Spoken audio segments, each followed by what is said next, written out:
L'air que tu respires est composé à 78% d'azote. Ce n'est pas un accident de la nature, c'est un dispositif de sécurité planétaire. Et la suppression de ce simple dispositif de sécurité déclencherait une catastrophe mondiale presque instantanément. En fait, tu aurais environ 3 minutes pour profiter de la vue avant que la planète entière n'essaye de te tuer. Commençons par la première inspiration. Nous allons suivre mon amie Béatrix, une comptable qui, à ce moment précis, essaie simplement de savourer une tasse de thé tiède près de la fenêtre de son appartement. Elle inspire. L'air semble épais, lourd. C'est parce qu'il l'est. L'oxygène est environ 10% plus dense que l'azote, donc la masse totale de l'atmosphère vient d'augmenter. Et la pression atmosphérique au niveau de la mer a bondi. C'est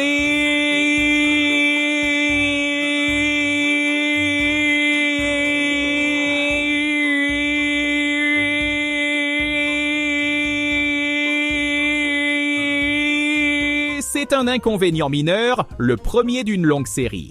Mais à l'intérieur de ses poumons, ce n'est pas un inconvénient, c'est catastrophique. Nos corps sont parfaitement adaptés à une atmosphère qui est, soyons honnêtes, principalement un matériau de remplissage. C'est 78% d'azote que nous inspirons puis expirons aussitôt. C'est la mousse de protection de l'univers. Elle est là pour amortir l'événement principal, cette tranche de 21% d'oxygène. Sans elle, le dioxygène pur qui inonde les alvéoles de Béatrix n'est pas un gaz vital. C'est un poison très corrosif. Cela s'appelle l'hyperoxie ou toxicité de l'oxygène. Des atomes d'oxygène très réactifs, appelés radicaux libres, commencent à déchiqueter son tissu pulmonaire comme des piranhas microscopiques. Ils arrachent les électrons des membranes cellulaires, des protéines et de l'ADN. C'est l'équivalent biologique d'une rouille instantanée. Ces poumons, conçus pour un échange chimique doux, sont décapés au niveau moléculaire. En moins d'une minute, elle ressentirait une sensation de brûlure, une toux sèche et désespérée. Mais il n'y a aucun soulagement. Chaque inspiration suivante ne fait qu'ajouter de l'huile sur le feu qui la consume littéralement de l'intérieur. Son cerveau ne se porte pas beaucoup mieux. Le système nerveux central, surstimulé par le sang riche en oxygène, commence à court-circuiter. Elle aurait une vision en tunnel, des nausées et des contractions musculaires incontrôlables. Puis, Larry Stalbertrey, Gordo Altkunagristikra, Redhopper Neistorn en finale. Une crise d'épilepsie. C'est une surcharge complète du système. Béatrix, se tenant la poitrine, s'effondre loin de la fenêtre, sa tasse de thé se brisant sur le sol. Mais honnêtement, la crise biologique personnelle de Béatrix est sur le point de devenir le cadet de ses soucis. Car la planète est maintenant une bombe. Et quelqu'un, quelque part, vient d'allumer la mèche. Minute 1, la grande conflagration. Tu vois, la combustion ou le fait de brûler n'est qu'une oxydation rapide et nous vivons sur une planète absolument remplie de choses qui n'attendent qu'une excuse pour s'oxyder. Dans notre ère normale, tu dois faire des efforts pour allumer un feu. Tu as besoin de petits bois, tu as besoin de chaleur, tu dois convaincre le combustible de réagir avec ses 21% d'oxygène relativement rares. Mais dans une atmosphère à 100% d'oxygène.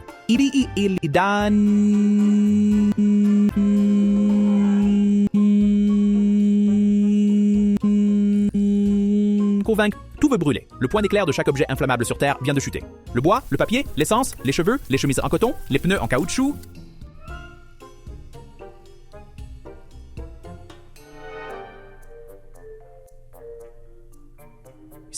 Même les choses que nous considérons comme ininflammables sont maintenant au menu.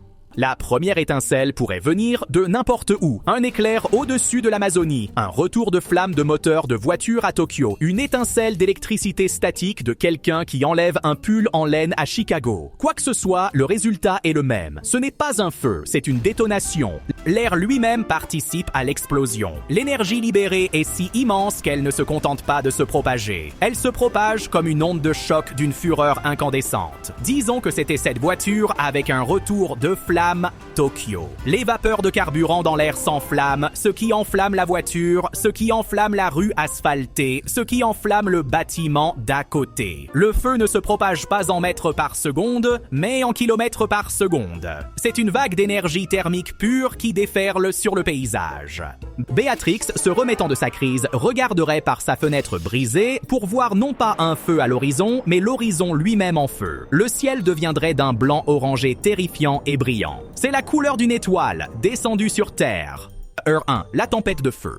À la fin de la première heure, la civilisation humaine n'est plus qu'un souvenir. Chaque forêt de la planète est un pilier de feu, libérant plus d'énergie qu'un millier d'arsenaux nucléaires. L'Amazonie, le Congo, les grandes forêts boréales de Sibérie, toutes ont disparu, vaporisées dans un enfer à l'échelle planétaire qui atteint la haute stratosphère. La chaleur pure de cette tempête de feu mondiale commence à provoquer des choses vraiment étranges. Le béton, que nous considérons comme ignifuge, ne l'est pas. L'eau piégée dans sa structure cristalline se transforme en vapeur et se dilate violemment, le faisant s'écailler et exploser. Nos villes, nos grands monuments de pierre et d'acier commencent à s'effriter et à fondre. Et oui, l'acier brûle. Dans un environnement d'oxygène pur, une poutre de support en acier brûle avec la férocité d'une torche de magnésium. Les poutres des gratte-ciel s'affaisseraient, se tordraient, puis s'enflammeraient, faisant pleuvoir du métal en fusion dans les rues en contrebas.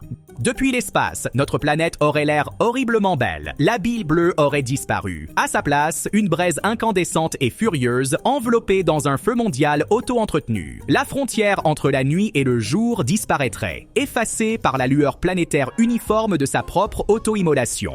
Béatrix, d'une manière ou d'une autre, a trouvé refuge dans une station de métro profonde. L'air est épais, chaud et a un goût de cendre et d'ozone. Au-dessus d'elle, le monde qu'elle connaissait a été balayé. Elle pense peut-être à la survie, à ce qui va suivre. Mais la pensée vraiment banale qui lui vient à l'esprit est que les copies papier de tous ses dossiers clients pour l'année fiscale, stockés dans ce qu'elle croyait être un coffre-fort ignifuge, ont sans aucun doute été réduites à un nuage de dioxyde de carbone. L'audit, pense-t-elle en frissonnant, va être un véritable cauchemar. Jour 3, le nouveau ciel. Après 3 jours, le pire de l'incendie est passé, principalement parce qu'il ne reste plus grand-chose à brûler à la surface. L'atmosphère a subi une transformation radicale. Une part importante de l'oxygène a été convertie en dioxyde de carbone et en vapeur d'eau, par la combustion de billions de tonnes de matière organique. Forêts, champs, villes, personnes.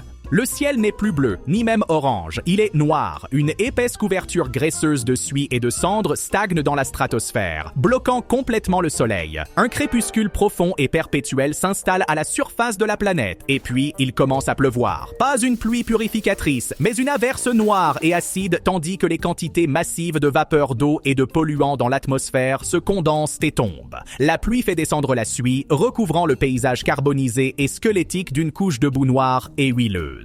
Et qu'en est-il des océans? Ils ont connu leur propre type d'apocalypse. L'augmentation massive de la pression atmosphérique aurait forcé d'énormes quantités d'oxygène à se dissoudre dans les eaux de surface. C'est aussi dévastateur pour la vie marine que ça était pour les animaux terrestres. Poissons, baleines, même le plancton mourrait de la même hyperoxie qui a affecté Béatrix. Les océans deviendraient un vaste cimetière stérile. La chaleur de la tempête de feu mondiale aurait également fait augmenter considérablement les températures de surface, portant les eaux côtières à ébullition à certains endroits, dévastant davantage toute vie ayant survécu à l'empoisonnement par l'oxygène. Le silence serait le changement le plus profond. Pas de chant d'oiseaux, pas de bourdonnement d'insectes, pas de vrombissement lointain de la circulation. Juste le sifflement de la pluie noire et le soupir du vent sur un monde mort et stérilisé. Béatrix, si elle sortait de son abri, mettrait le pied sur une planète qui semble totalement étrangère. Elle ressemble plus à Vénus qu'à la Terre. En sang, l'âge de la rouille. Faisons une avance rapide, en supposant qu'une poignée d'humains comme Béatrix ait survécu dans des abris profonds et isolés, le monde dont ils héritent est un monde de décomposition lente et inexorable. Le processus chimique dominant sur Terre n'est plus la biologie, mais l'oxydation. La rouille. L'atmosphère est toujours riche en oxygène, bien que moins qu'au début. Chaque surface de fer exposée sur la planète se corrode rapidement depuis 1 siècle. Les squelettes obsédants de nos villes, les ponts, les voitures, les voies ça, maté.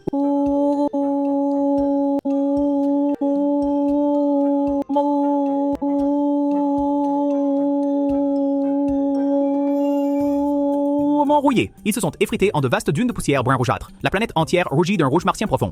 Ce processus s'étend même aux roches elles-mêmes. Les formations géologiques riches en fer qui mettraient normalement des millions d'années à s'éroder sont rongées en quelques siècles. Les géologues planétaires, en supposant qu'il en reste et qu'il ne soit dit ne soit pas enseveli sous une montagne de fer oxydé, s'en donneraient à cœur joie en cartographiant les taux sans précédent de corrosion à l'échelle planétaire. La vie serait difficile. Le sol a été stérilisé. Les océans sont stériles. L'air est toujours dangereusement riche en oxygène. La photosynthèse, fondement de presque toute vie, serait un problème. Les plantes souffrent également de la toxicité de l'oxygène. Toute tentative de recréer la biosphère terrestre devrait avoir lieu dans des dômes soigneusement contrôlés et riches en azote.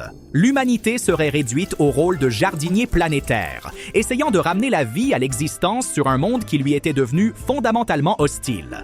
Alors, que retenir de notre petit feu de joie planétaire? C'est une appréciation profonde pour ce qui est ennuyeux, pour les 78% de l'air qui ne font absolument rien. Ce gaz incolore, inodore et merveilleusement stable, l'azote n'est pas juste un matériau de remplissage. C'est le grand modérateur de notre planète. C'est le videur de la boîte de nuit chimique qui empêche les molécules d'oxygène turbulentes de chercher la bagarre avec tout le monde. Il ralentit la combustion, il amortit la pression. Il rend le monde assez doux pour que la machinerie délicate et compliquée de la vie puisse exister. Notre atmosphère n'est pas une simple collection de gaz. C'est une trêve vieille de 4 milliards d'années. Un accord négocié entre le potentiel explosif de la chimie et la persistance fragile de la biologie. Ces 21% d'oxygène sont le compromis parfait. Une zone boucle d'or planétaire. Assez pour alimenter un métabolisme, mais pas assez pour incinérer la planète. L'univers n'essaie pas activement de nous tuer. Il est juste incroyablement précis sur ses règles de sécurité. Et il se trouve que nous vivons dans le seul coin du bâtiment qui, pour l'instant, n'a pas enfreint le code de sécurité incendie. Alors, la prochaine fois que tu prendras une grande inspiration satisfaisante, sois reconnaissant, pas seulement pour l'oxygène, mais pour tout le magnifique rien qui l'accompagne.